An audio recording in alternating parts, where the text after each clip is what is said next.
You're listening to Foxx on the Wire podcast. Welcome everybody to episode number 67 of Foxx on the Wire. We are here today with a very special guest returning to the show all the way from Nashville, Tennessee. Todd Burman, welcome to the show. Craig, thank you for having me, and congratulations on it's such a ridiculous high count. Number 67, like, you guys should be super proud of what you're doing down there. Thank you, sir. Yes, I think we had you originally on the show somewhere in the episode 20, late 20 region there. So, yeah, I've been trying to pump them out and, you know, cover lots of different guests and albums, and we're here today to cover one of our favourite albums, which is why I sort of invited you onto the show, and I'm stoked you said yes, so we can dive deep into Temple of the Dog, which recently celebrated its 30th anniversary earlier this year. Now, you were telling me before, Craig, some of the numbers on that record, which I'm fascinated by. I said it was released on April 16th, 1991 through A&M Records, initially selling around 70,000 copies, but it would go on to sell over 1 million and become one of the top 100 albums in 1992. So it was one of those albums that didn't take off straight away out of the gate, but due to a few factors, which we'll go into, it ended up becoming more successful later on, and I think becoming possibly the most important album of that whole grunge scene. What do you think? I completely agree. I think that was like a precursor. And on a side note, it's no different to Appetite for Destruction, you know, which took a year to, you know, be huge. You know, like, yeah. Temple of the Dog was the pre-holy grail of grunge records. They basically, what Rick did with that record is staggering. It's a staggering collection of songs, and that whole grunge era was, it changed society. What we need to talk about is how it changed society. Like, you know, there were catalogs for Sears, which is like the American version of like Maya or whatever, that they were promoting dressing like a grunge rocker with like flannel and jeans and beanies, and like that's what they did. Like, that's crazy. Like, that there is no time since the early 90s with the grunge movement have we ever had a societal impact the way that grunge did. Like, is that the Kmart link? Oh my God, that's hilarious. Saw that pop up the other day. Funny. You think about it, like all your stuff in your background with Nirvana, Soundgarden, you know, Temple of the Dog. Like, I mean, these records were recorded by a genius, you know, and I think the biggest kudos needs to go to Rick Parashar. Rick Parashar is the godfather of grunge. Him and his brother own London Bridge Studios in Seattle. I was lucky enough to spend a couple of months. Rick did a phenomenal job on a band that I used to be in, Juke Cartel. His ability, to get emotion out of a musician is second to none. I mean, every producer can, you know, if they're a producer, they're great at their job. But Rick brought out emotion and feel, and my favorite memory of being a musician in the last 20 years is working with Rick. Nothing compares to working with Rick. I mean, he was the godfather. I mean, Rick Parashar is the godfather of grunge. End of story. No one can compare to that. And I would, let me put this in a polite way. Nothing since grunge has come close to the impact it's had on society. Yeah. Nothing. Yeah. Nothing. Nothing has come close to that. So And that's important to acknowledge his contribution as a producer, as a person of music, and rest his soul. He's not with us anymore, but he leaves a legacy that is going to stand for hundreds of years. So what Rick did for this Seattle music movement is what George Martin did for the Beatles. Wow. Yeah. So what was it? You're originally from Melbourne. Yeah. What was that like, someone originally being from Melbourne, to go over to Seattle and work with someone like Rick? I can't imagine. It's funny because I don't think I ever really understood the impact that it would have in my life, to be completely honest. I didn't truly know what I was getting into. I didn't realize the caliber of talent that I was about to work with, but I didn't actually realize the impact it would have on my life.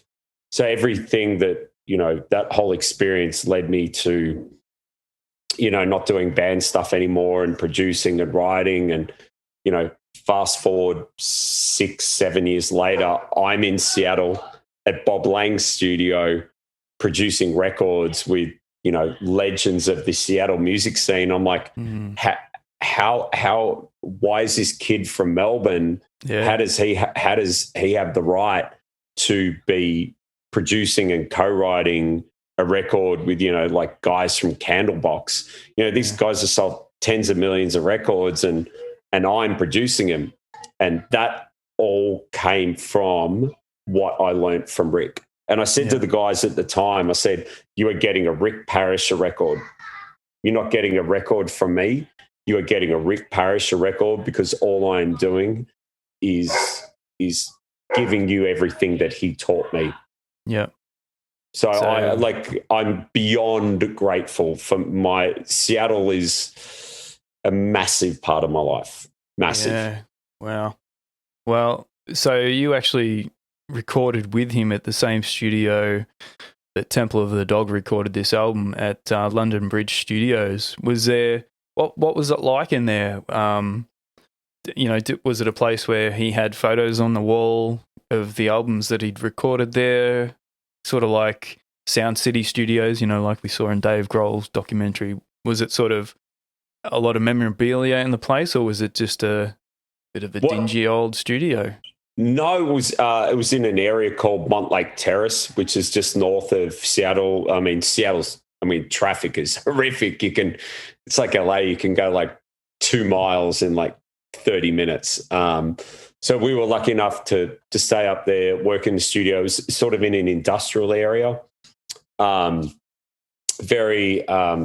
wouldn't know there was a music studio there, but as soon as you walk in, it was, come on, it's like there's platinum records all over the wall. And Rick was kind enough to relay so much wisdom and kindness about,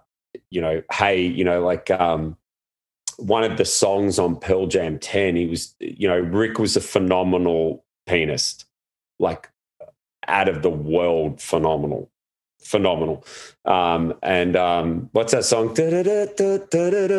On one of the Pearl Jam 10 songs. That's I think I sung Black. Yeah, Rick was the one that played all those piano parts at the end of that. So London Bridge is a very simple studio. You walk in the door, you've got your main area, you chill out, the kitchen, and just platinum records everywhere. Then you go in the main studio and had an old 60s SSL, which is always like, rip out the channel strip, WD-40, trying to get it going. But the actual main room is a long rectangular room.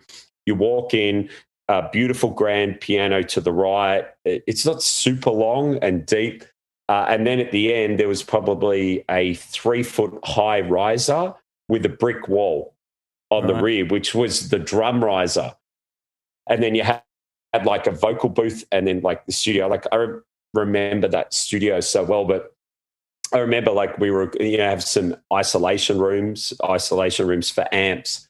But when you would be in the main room and you're recording live because he always wanted to capture the live performance.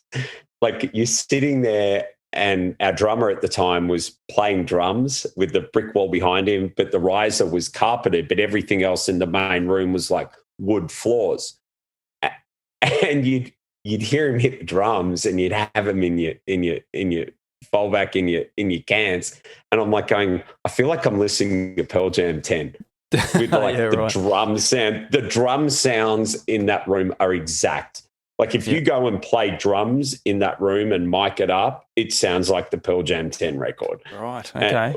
Which is a kid growing up that you're like, you know, everyone in Australia, we in the 90s, we had that grunge movement. It's fascinating.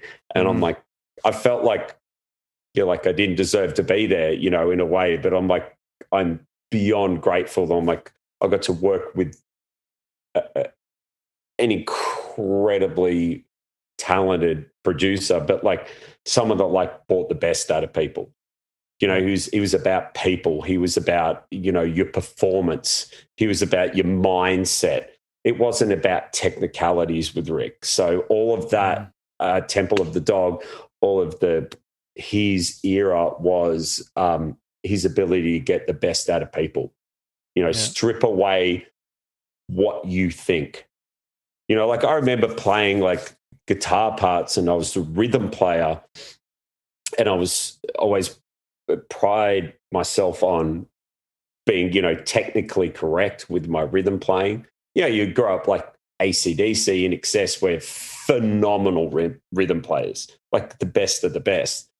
And then you go in there and you're trying to be completely, you know, accurate with the metronome. And he goes, don't do that.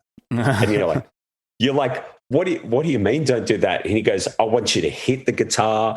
I want you to shake it. I want you to put emotion into it. And I'm like going, what do you mean? What am I doing? And then I was like, oh, like he's putting the emotion into music. Yeah, because sometimes I know from experience, like once you step in that studio, you're stripping away a lot of your emotion, I guess, because you want to play everything perfectly, you know, and you sacrifice some of your stylistic things sometimes. I mean, you know, obviously comes with experience that you learn how to approach the studio better, but it's such a big stepping into a studio, and it's a big deal, and all of a sudden you start doing things a little bit differently. Well, it's funny, like I think the best way I can give that into the future tense is I was doing the Lotus Crush record in Seattle at Bob Lang. So, you know, the Foo Fighters documentary sound where they went to all the different studios. Yeah. So I was lucky enough to spend like a year working at Bob Lang's studio in Richmond, in Seattle. And, you know, phenomenal studio. I mean, incredible studio. One of the, you know, three, you've got Bob Lang's, you've got Studio X, you've got, you know, Rick's old studio. But like the one takeaway from that was, you know, and I want to give great props to Peter Klett, who was, you know, the original guitarist of Candlebox. And he was in Lotus Crush along with Scott McCardo, Terry McDermott, all those boys. And I remember he was so open when I produced that record that I went in and I said to him, it's a beautiful story. Like, you know, he was newly a dad, just had this beautiful girl with him and his wife. And we were struggling to get the take, you know, so we're in Bob Lang's, and I just went into him and I said, and this is all from Rick. This is Rick's tutoring. And I went up to Peter and I said, hey, we're doing this beautiful song called I Potest Non Sperant, like a Latin song title, and it for I Can't Breathe. And I went into Peter and I said, look, you know, I called him the general. I go, General, look, he is very firm, you know, and he was struggling to capture this part emotionally. And I went into him and I said, hey, can I ask you a favor? And he's a very open-minded man. And I said, hey, when you're playing this part, I want you to pretend that you're seeing your daughter in front of you right now when you perform this. Mm. And we went back in the control room, we pressed record, and he started bawling. I mean, he was fucking bawling, Craig. And it makes me so happy right now to remember this. And he started playing, and the emotion through his playing and that performance, like you can hear him sort of go, we recorded the record to tape before dumping into Pro Tools, and you can hear him like you can hear it at the beginning of the record, but it's through the whole song. And it's beautiful. And that's the whole Rick Parisher principle, is that beautiful emotion and authenticity that I'm like, it was a big ask to, guy that's, incredibly successful musician, writer, phenomenal guitar player, to be like, hey, can I ask you something so personal? And he was so open-minded, and I've incredible gratitude to him for being that, because I listen to it now and I'm like, that's beautiful. That was the Seattle gift. That was the Rick Parisher gift, was unlocking the emotion and recording it to tape. That's the gift of the Seattle sound, was emotion, because when the kids were locked in, 200 days of the year, 150, 200 days of the year, it rained, and they're in their basement playing songs, is why you got Nirvana. Yeah. That's why you got Nirvana. That's why you got these songs that you're like, Temple of the Dog, Mother Love Bone, Pearl Jam. You got these records because people, take out Eddie Vedder, who was a California surfer kid, but these guys were like sort of not oppressed, but like it was tough on them. You're like, all I had was my music, and there was that desperation and hunger. That's what grunge and that sound and those studios had a sound, and it's sad that, some of them are struggling, no Studio X isn't open anymore. Like that got bought out to build an apartment complex. But that's why London Bridge and, McCready's studio in Seattle, those studios are so important. The history of those studios, Yeah. Oh, well, I mean, this is an emotional record, so it sounds like Rick was the perfect person to produce this. I mean, a bit of backstory on this album and how it came to be, if for those of you who may be new to this album, it came about when Seattle band Mother Love Bone, their frontman Andy Wood, died of a heroin overdose at the age of 24 on March 19th in 1990.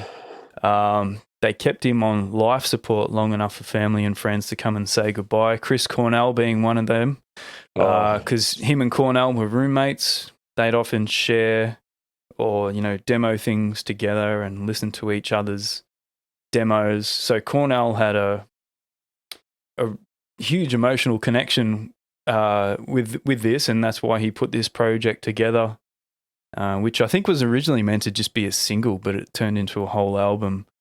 And in Pearl Jam's 20th anniversary documentary, Cornell sort of surmised that was when he walked into the hospital and saw Andy on life support, that was the death of the innocence of the grunge scene. It wasn't later when Kurt died, it was seeing Andy like that, because that whole scene was a pretty tight-knit community and scene, wasn't it? Like they all supported each other's bands and would go to each other's shows, and they just had this nice little thing that must have been amazing to be a part of, and then it sort of obviously exploded worldwide. But I think if you haven't been in Seattle, you can't understand how much of a tight-knit community is. Yeah. It's like, let's take the Seahawks. They have their own, like, the 13s or the 12s. I'm sorry, I'm like blanking right now, but like you're a part of that city. So if like the Seahawks are playing and you're in any bar in Seattle, the bartenders they won't even look at you. They're like, you need to order when, like, I think it's the 12s. I'm sorry. Anyone, my Seattle friends, I'm sorry, I blanked for a minute. I apologize. But like, it's such a community. Seattle is a community. They support each other. There's phenomenal musicians. You even look like, fast forward, you look at like Macklemore, and Ryan Lewis, that whole scene. You've got one of the most exquisite players in Seattle, in Andrew Joslin, who I worked with extensively on that Lotus Coast record. Phenomenal human being, phenomenal. His orchestration is staggering. How good he is. He did all the Macklemore and Ryan Lewis stuff. Just, it's a very tight community. Seattle, even, this is, 7 years ago, 8 years ago, 9 years ago, even 20 years fast forward, Seattle's music community is so tight-knit. And I like, a part of my life of being there for so many years is I love the music scene. So I guess if people are listening to this, they're like, why did those records happen? Why were they so great? It's because of the people. People in Seattle are awesome. I love being in Seattle. I just love it. Just great people, great musicians. I mean, grunge. Yeah. Look what they did with grunge. Like, phenomenal players, like phenomenal singers, like phenomenal bands, phenomenal songwriters. I mean, these are the greatest songwriters came from this sleepy, rainy town where they're like, oh my God, can it just stop raining? It's like they were depressed and they wrote these great songs, like that city is, I just adore that city. I would live there tomorrow in a heartbeat. No problem. Yeah. I spent one day there back in 2007. I did a trip to America and we were originally going to go to Aberdeen to see Kurt's hometown. But that didn't sort of pan out. Like, I had to jump in a car and all of a sudden learn how to drive on the other side of the road. And Seattle traffic. And Seattle traffic. And you know what? I didn't sleep the night before and I'm like, nah. So we turned around and we actually looked up Kurt's address where he lived in Seattle in the Heavier Than Heaven biography by Charles R. Cross. And so we drove back to Seattle and actually found his house there, and was it Lake Washington Boulevard? And I think so, yeah. Just hung around there, hung out in the park there, and it was surreal. I don't know how else to explain it, but it was a beautiful place. Obviously, a lot of darkness there. Huge darkness. It was beautiful, and I can't actually believe I was there. So, but there's Do you know what's funny about Seattle is it's like it reminds me greatly of Melbourne. Yeah. Yep. I picked up on that too. You've got that great open vibe. It's on the water. The people are phenomenal. Everyone's active outdoors, like, beautifully picturesque. It's a great city. It's definitely like the major industrial companies ruined it. The Amazons and the Boeings and all that, like, destroyed the city. Yeah. And it's sad now because it's sort of like that, like Seattle and San Francisco and LA, like, it's extreme poverty now because the big tech companies come in and, the art that we loved growing up with and the ability to be an artist and afford rent, they're all gone. Yeah.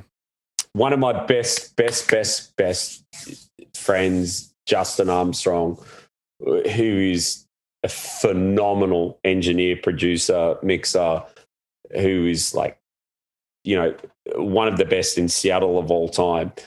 He actually moved out of Seattle, you know, because like, it's like, how can I afford to live in Seattle? And he moved down to Slidell in New Orleans, and, you know, it's just unaffordable because of big tech, you know, that tech industry. It's like, come in, you know, we're going to pay you X amount, and that pays, you know, doubles the rent of places. You know, it's like, and there's like the soul of Seattle is decimating, and that's really sad to me because so many iconic records. I'm like, I don't know about you, Craig, but tell me the last record that you heard that you're like, this record rules my life. It's probably from the grunge era.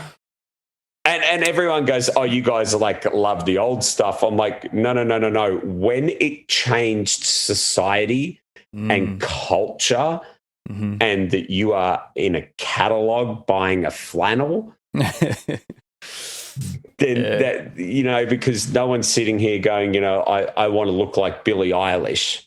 Yeah, no.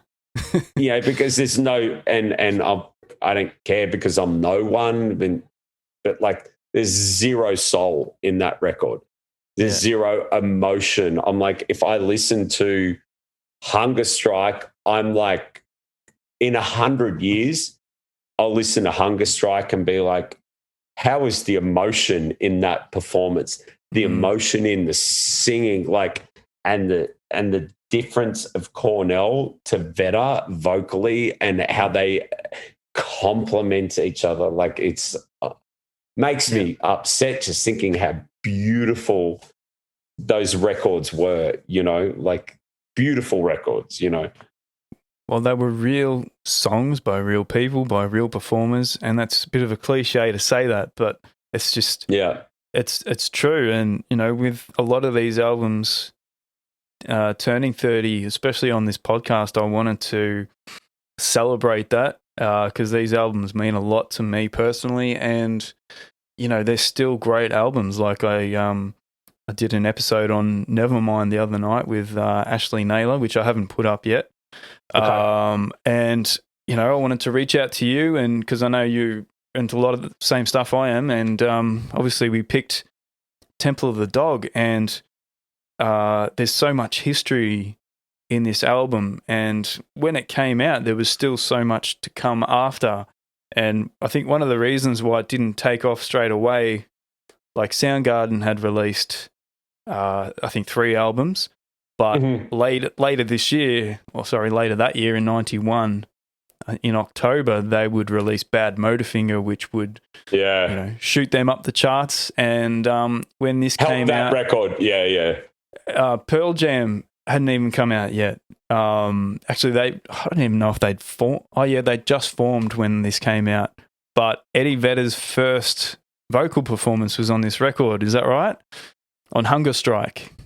I don't know. I don't know the music history behind that, but I do know the effect that record had. But it's like, you are completely correct that like something else helped shoot it up the stratosphere, because it's like we were saying before, it's like we would go into like the Brashes, or because it wasn't JB Hi-Fi back then, we'd go in and look at this record, and the artwork on the record is horrible.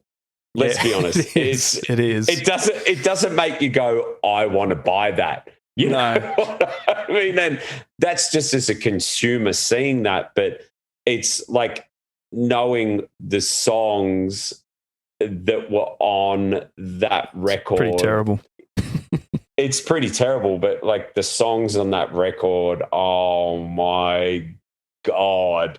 Yeah. Like I feel like someone was ripping my heart out, you know, like Hunger Strike, Say Hello to. So the first song, which like we were discussing about prior to the podcast, is that the first 2 songs I ever played live on stage was Hunger Strike Temple of the Dog, and I didn't tell you the other one, which was Cracker Man by Stone Temple Pilots. Stone Temple Pilots, yeah, cool. Yeah, so awesome. they were the first two songs that I ever played live on stage. Was two huge grunge bands. I don't know if you call Stone Temple Pilots specifically. I don't know if you could label the Pilots just specifically grunge. I wouldn't say that. I'd say they're not that, but specifically Temple of the Dog, 100%, like that whole grunge movement. But like the lyrics, the melody, the you know, da da da da da da da da, like it's like the opposite, you know, like, and then like as soon as you hear like Cornell come in, you know what no one talks about is their vocal performances, besides being staggering, were not greatly in time. Okay, yeah, right. They weren't together, like. It wasn't like because we're now so used to perfectly timed drum parts, vocals, bass parts, synths, whatever. It's so perfectly in time. Those vocal performances weren't perfectly in time, and that's the beautiful thing. Yeah. You're like when you hear it, you're like, I don't mind. Like you're like, oh my god, they're not in time. It's like listen to it tonight. Yeah, when you start will doing this and just be like, oh shit, they're not actually that much in time, but that was the emotion and the beauty of the performance. You know what I mean? Like, well, Eddie Vedder wasn't meant to be a part of this. He wasn't originally planned, and he was only on a couple of songs, Hunger Strike being the main one. But yeah, I think Cornell was trying to sing those lower parts, and they sort of said he was having some issues with it. I don't know what that. I'm sure he could have done it, but. And then they just pulled in Eddie. So there was probably not a lot of rehearsal for it before the recording, which may be part of the timing issue. I don't know. But yeah, it was kind of like Eddie wasn't originally going to be a part of this, which makes the whole story even cooler, you know. Yeah, and I think that, like, you know, he was so young, like so new to the whole thing. You know, like, I don't know if he knew of how much he knew of Cornell. You and I would never know that. But, like, you know, you as a singer, you know, and not I'm saying as a singer for Eddie Vedder, and you hear Cornell sing, would you be intimidated? Yeah, I'd probably turn around and go back to San Diego. You'd be like, stuff this. How does this guy say? Like, I don't. You guys can't be serious about me being on this song where this other guy, this insane generational talent, is singing, and he's like, I don't want, you know, and you know, Connor's like, and I'm like, oh my god, you know, like it's crazy, isn't it? Like that's the beautiful thing about conversations about these records is you're like, how did Vedder feel? Yeah. It was probably like, who's this Cornell bloke? I thought I was a good singer before I came to Seattle, and then you got this Cornell guy. Fucking hell, mate. But Cornell actually took Vedder under his wing, so to speak, you know, because Vedder was the new guy to the whole Seattle scene, and Cornell was the main one that sort of, you know, dragged him in. Took him under the wing. Which is beautiful. Yeah, I love that. It's how, like, future great musicians happen. Like a mentor or someone coming in and being like, hey, I'm not intimidated by this person. I want this person to succeed. Yeah, yep. And Cornell hadn't hit his peak yet, like in terms of success with Soundgarden. I think, you know, went Louder Than Love in 1990. So that was probably out when him and Vedder met. So, you know, they had experience, but they hadn't hit their peak commercially yet. Bad Motorfinger hadn't come out, like I said. Yeah. So he was still up and coming himself, Cornell. So can you imagine if like right now, like with everything that's going on and music industry in the world right now, can you imagine hearing like a Bad Motorfinger record right now? What it would, like, the anger and the angst and the raw honesty and the writing. If like a K-Rock, or I don't even say Triple M because Triple M's garbage, but one of the stations played like a song like that people would be like, what is this? Yeah. Like is that what possible is anymore? Is that even possible? I think right now, I think everyone's open to anything. It's like, I just think people are like, where did that song come from? How did that song come about? Like, I never would have thought. Like, I think that's fascinating. You know what I mean? Like I feel like it's a perfect time for like a new era, like a new, like, you can't repeat like a grunge or a Beatles or whatever, or a disco or an 80s or hard rock era, but like it'd be so fascinating to see like how it would work in society right now if an angst record came like that, because that all back then was about performance. It's not like going, what's your social media numbers? Yeah. What's this numbers? Yeah, I love your reaction to that. Like, it's like, I don't give a shit. I don't care. I care about the song. Are you on TikTok? Yeah. Hey, go on TikTok, you'll get a record deal. I'm like, oh my God, that's why the music sucks. Yeah. Like, and it's like they're going, oh, you're just two older musicians that don't care. It's like, no, we just recognize what great music is, and this sure as shit ain't that. Yeah, I know. Right. It's definitely a different time, and it's a lot to do with social media, and it's a mad world right now. But who knows? Someone might be cooking up something brilliant in their basement because they're so freaking angry, like a lot of us, and you're probably not going to hear it on the radio though. So you're looking in the wrong spot if you're not going to get a team spirit coming on the radio. No, I mean, but that's the thing too. It's like, it's a different world where we grew up on like listening to like 3 or 4 radio stations. We didn't have Spotify. We didn't have YouTube. We didn't even have the internet. Like the early 90s, where we were listening to stuff. It's like we got that from like magazines. We got that from going to Brash's, and I keep saying Brash's. It's like that's the store. This was pre-JB Hi-Fi, which was like an epitome of a superstore. So we didn't have those abilities. But, I feel like the main point of all of that is there was labels back in that day were able to sort of filter great acts. Because now it's like a free-for-all. Now there's a zillion acts. You know what I mean? It's like totally. It's like, and I listen to it and I'm like, next. But sometimes you hear like, so the last time I remember hearing a band on the radio, it was maybe 1 or 2 in the morning. We're driving out of where were we?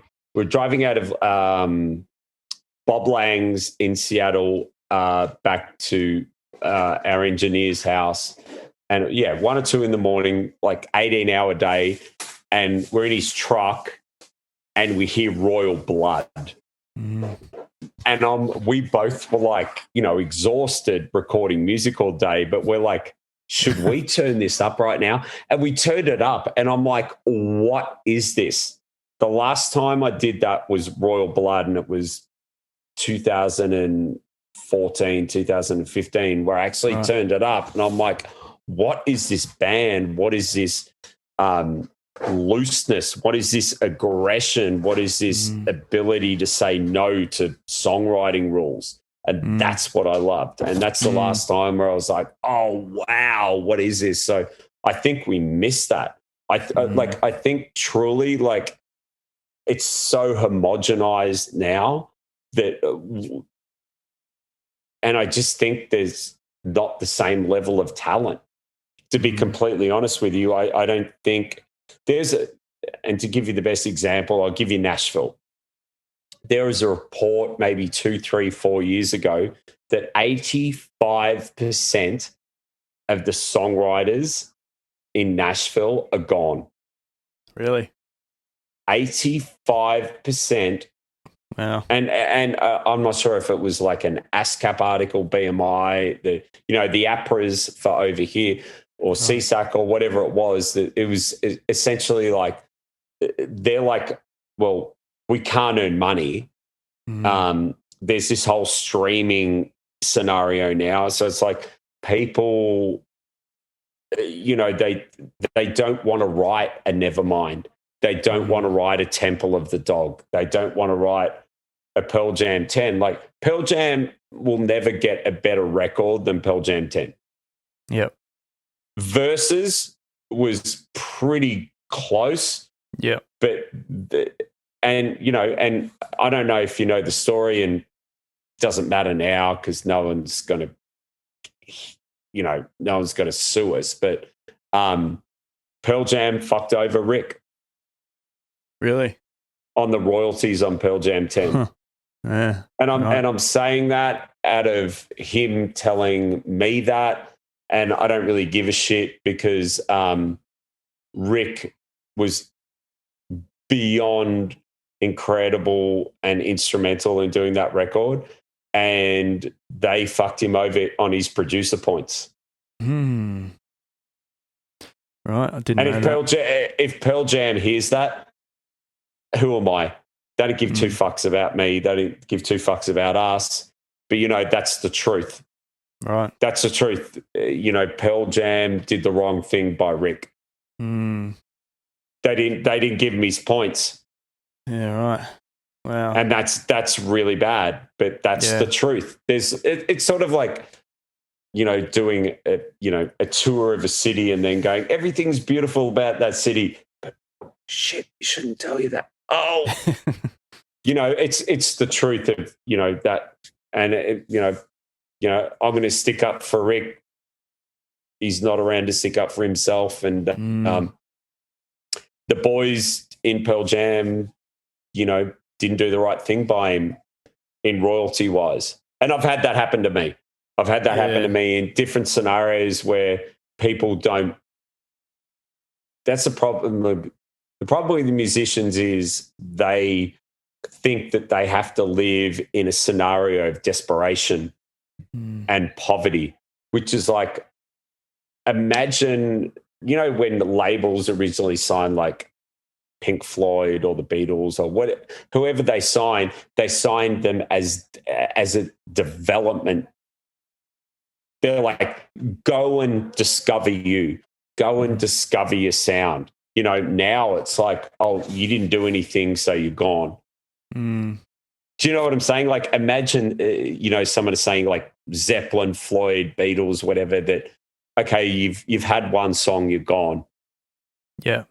Does that make sense? Yeah. So a lot of those bands, they were allowed to develop basically before they got booted if they weren't any good. Whereas now, if you're not already up to a certain level, they're not even going to touch you, let alone if they do sign you and you fail, then you're out, sort of thing. Is that what you mean?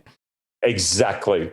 Exactly. And I think that's a lot of the problem with the quality of the music is let the people develop, let them be the best they can, give them a chance to shine, give them a chance to write a Shine On You Crazy Diamond or Even Flow, and everyone will be like, Even Flow. I'm like, that's a great song.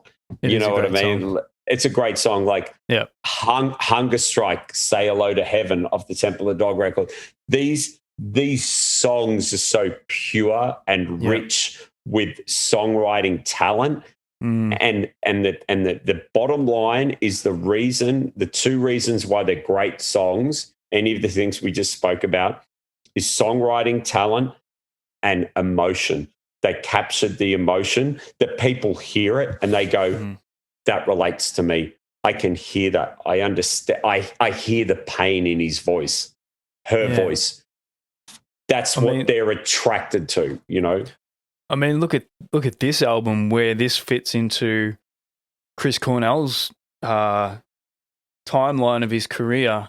So he was just about to release what I would consider the most brutal is not the right word, but probably the the heaviest Soundgarden album being Bad Motorfinger. Would you agree? Maybe 100%. 100%. So, that was going to come out later, maybe 6 months after this. So he'd written these beautiful songs like Say Hello to Heaven, Wooden Jesus, Times of Trouble, Call Me a Dog, which became one of my favorites when he started playing that acoustic. So he'd written these songs, but he'd also written Slaves and Bulldozers, Jesus Christ Pose in a separate project. So Cornell could, and that's why I love Cornell so much, because he covered both bases and he wasn't trying to. It's just that was part of his soul and his emotion, that he could write this softer stuff, dare I say softer stuff, and then he'd write this heavier stuff where he'd be screaming his balls off.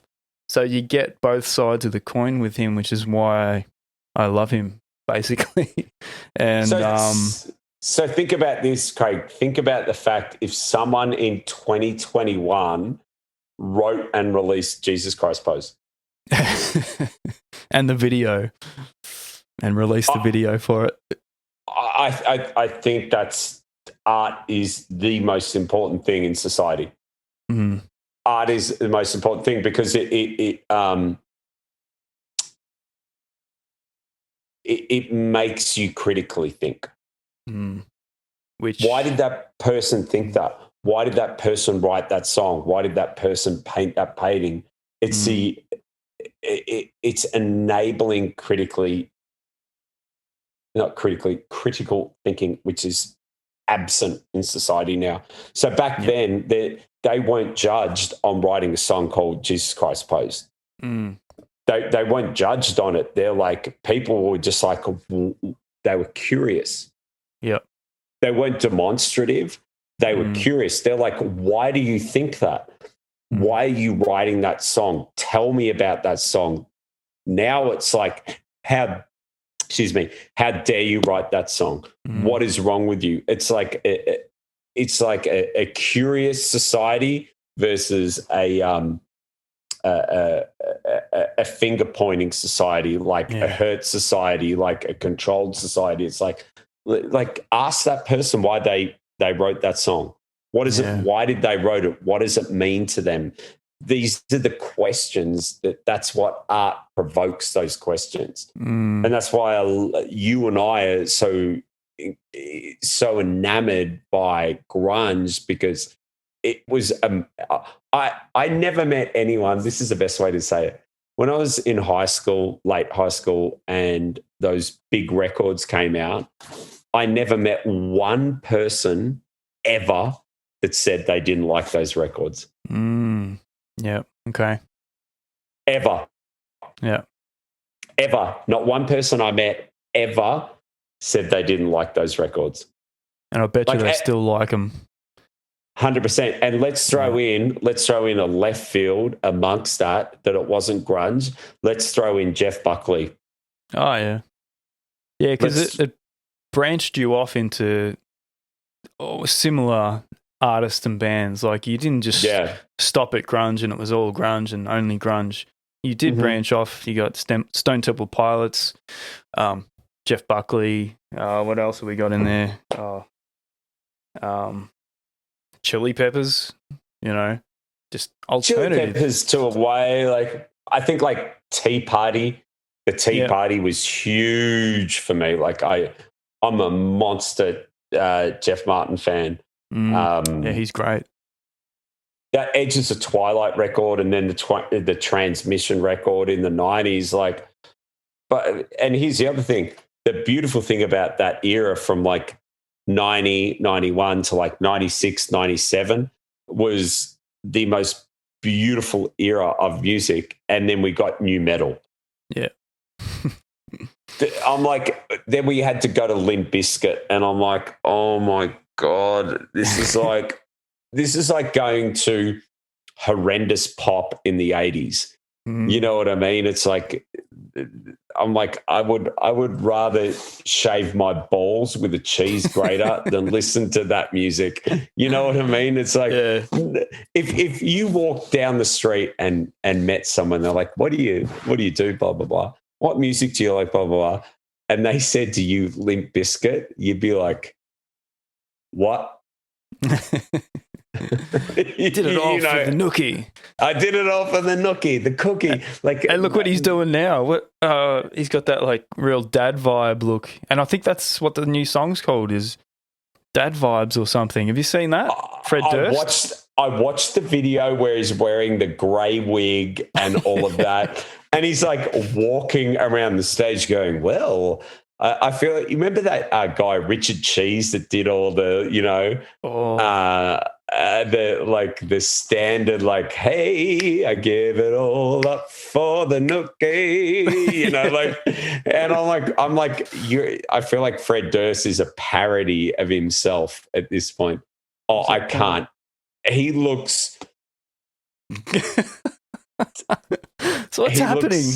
2021 is the most fucked up year I can remember. If Limp Bizkit are doing shows and we're having to watch the horrificness, and I don't even know if it's the same band, but like I saw the Lollapalooza set. I think it was the Lollapalooza set. And I'm like, this is embarrassing. I'm like, what? Why? It's a cash grab. You know what I mean? Yeah. Like, and then, like I'm saying, we go back and we look at the grunge records and all that. It's like they'll be here in 100 years. Absolutely. Yeah. And we'll look at like new metal and Limp Bizkit and Nickelback, and we tour with Nickelback, and I've got nothing but nice things to say about those guys.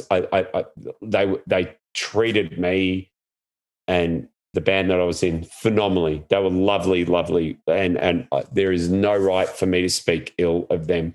But that whole era of music is not going to be remembered. No, it just isn't, and there's nothing wrong with saying that. But Teen Spirit, Soundgarden, Stone Temple Pilots, and even throw into that, like, I don't know if Alanis Morissette record was in that era. Like, great records were written in that era because people were allowed to develop and talk about their experiences and life. You know what I mean? And that's what I love about that era, Well, this Temple of the Dog album was obviously a tribute to Andy, started by Chris. And the name Temple of the Dog came from a Mother Love Bone song. So the lyric was, I want to show you something like joy inside my heart. Seems I've been living in the Temple of the Dog. And that was from the song Man of Golden Words. So in Temple of the Dog, because a lot of history sort of was coming together here. It was conceived by Chris Cornell as a tribute to Andy. So the lineup included Stone Gossard on rhythm guitar, who was in Mother Love Bone, Jeff Ament on bass, who was in Mother Love Bone. He also did the artwork for this album, the shitty artwork. Oh, well, there was shitty artwork, Yeah. I mean, it's iconic now, but it's shitty. Mike McCready on lead guitar. He sort of came out of left field in all this, I think. Matt Cameron four of the five out of Pearl Jam. Matt Cameron on drums from Soundgarden. So it was Chris and Matt from Soundgarden. And, after Temple of the Dog, Mike, Stone, and Jeff would go on to form Pearl Jam with Eddie. And then, later in 91, they'd release 10, which would blow up straight away, I think. And, and then Bad Motorfinger would get some popularity, and then a lot of people came back to this Temple of the Dog album, and it sort of. But I think this album's become more and more important over time as we lost more grunge legends, including Chris himself, amazingly. Lane Staley. Yep. Lane Staley. Kurt.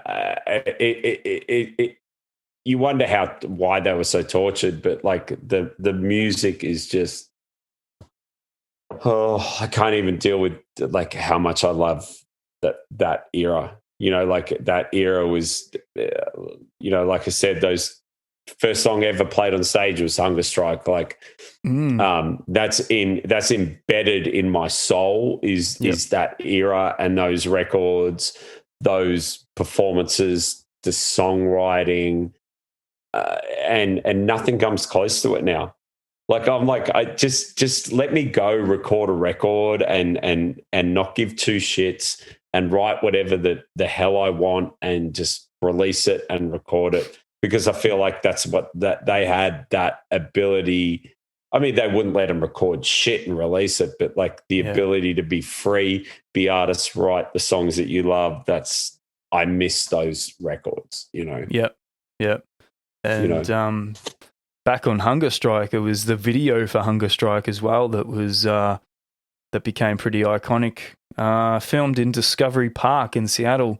Like you watch that now and that just sums up grunge. It's amazing. You know what? I'm going to watch it after we finish this. I'm going to watch it and be like, walking through the fields and I'm like, Cornell, he was a good looking dude too. Like Cornell was a handsome man, good looking man. You know what I mean? Like, you know, and he was a grunge rocker, you know, singing like that had a set of pipes like that. I actually have a story about Cornell that a buddy of mine told me about how he used to warm up in the studio. He used to grab like a pillow and he'd sing like full voice into a pillow. So there's a story that you never would have heard, but he used to sing full voice and get that backwards compression into his throat, so it wasn't to warm up.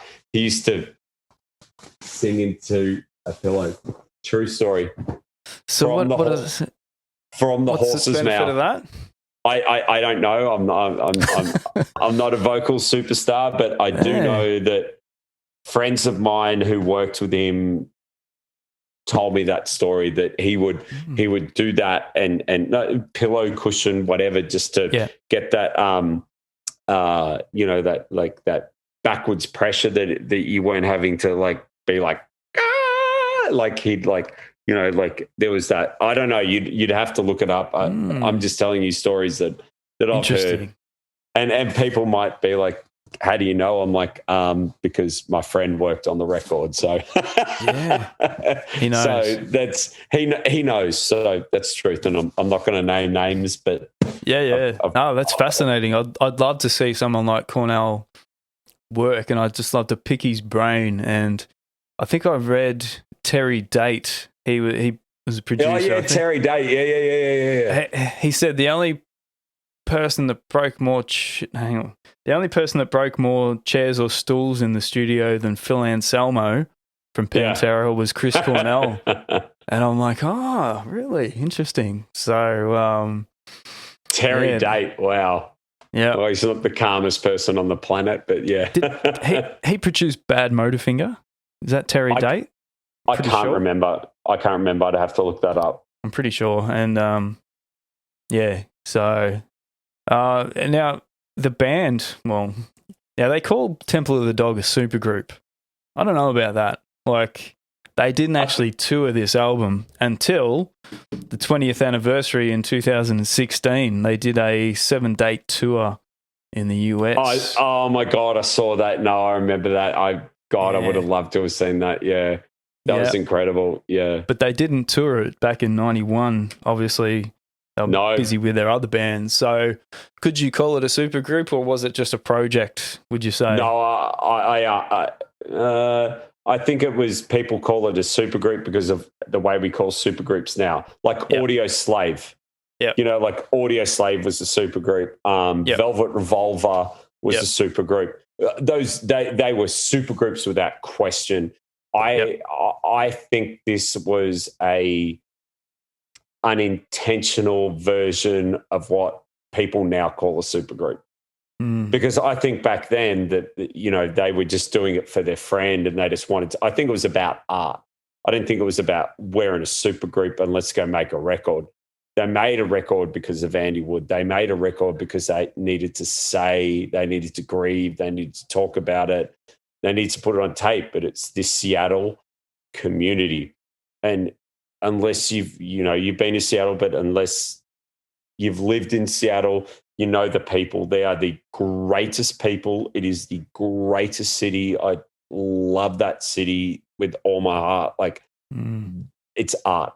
Those people so much made history. They made art. There's so much, like, it's raining 200 days a year. They're depressed. They're in their basements. They're making records. Like, you look at, like, even the one where they went and did, like, Sonic Highways with Foo Fighters, and they did it at Bob Lang's in Seattle. They got there and it was sunny. They're like, well, we came to Seattle for bloody, like, dreary and raining, and that's what we were hoping, and it was a nice day, like multiple days, but that's what people thought of Seattle, because that is Seattle. That's what you get when you're in Seattle. And it's, I've lived there for probably 18 months of my life. I've lived in Seattle, and I could live there tomorrow. I love that city. Yeah, I didn't see a lot of it, but it was beautiful, and it was very surreal to be there. And I would have loved to have spent more time there, but spent most of my time in LA. So now, one thing I forgot to mention, before Pearl Jam actually became Pearl Jam, they were called Mookie Blaylock. Remember that? I don't. Yeah. I do not. Yeah, which they obviously had to change it because there's a basketball player called Mookie Blaylock. But I think they actually toured with Alice in Chains under the name Mookie Blaylock. Oh, wow. Before they became Pearl Jam. So just so much history. It's amazing. And I think a lot of it sort of centers around this album. It wasn't one of the grunge albums that I cottoned onto first. It was one of those albums I came back to and began to appreciate, and its importance, I think, just grows over time. Like I said, particularly when we lost Cornell, he was the guy that spoke about all the others we lost, like Lane Staley and Andy Wood, and then we lose him, and it was just like, what it was too much. So yeah, I think this album took on even more. Yeah, just, I don't know, importance. After I love he left. that. I love it. I love that record. I love that whole era. It's instrumental in my life beyond belief. Yeah, beyond belief. It's a part of my fabric. Part of my fabric as a person, as a writer, as a musician. It's like, I'm just honored that I got to be a part of it. In a small, very, very, very, very, very, very small way, but I'm honored how it affected my life, Yeah, it's not really something you can put into words properly. I think you did well saying what you just said, but I was trying to sum up Nevermind the other night on the podcast, what that means to me, and you just can't, like, it's just not something you can get across in words, especially when you're growing up with it and developing your own self as a musician, like you would have done as well. It's everything, and you can't quite find the words for it, but I appreciate you coming on the podcast today, Todd. Thank you for your time. Pleasure, Craig. It's an absolute honor to talk about such a phenomenal era that should be always relegated in history as one of the most important eras in music. I don't care what anyone says, 60s, 70s, Beatles, whatever. Grunge is a phenomenally important part of music history in the world. End of story. And it will be played in 100 years' time. Yep, absolutely. And it took influences from all over the place and just, put it all together. All the bands from that scene were quite different as well. Soundgarden were very different to Pearl Jam, and Alice were different to Nirvana. They were all very different. And, same with a lot of the bands that didn't see the big success like the Big Four did. They were all very important to this whole scene as well. And even though they didn't have the same record sales, it ties in with the whole fabric of the whole scene. And, and it's pretty amazing. So thank you for for sharing your stories today. And hopefully we can do another one of these soon on another one of our favourite albums. I'd love to get you back on again. Pleasure. I don't know what next era would do, but we'll work on it. We'll work on it. Yeah. Pleasure, Craig. Thanks for having me, man. You're doing great with the podcast. I'm proud of you, and number 67, man. Get to 200. Yeah, let's do it. Thank you. I appreciate that. Thanks, Todd. Thanks, Craig. Thanks everyone for tuning in, and we'll catch you again soon for another episode of Foxx on the Wire.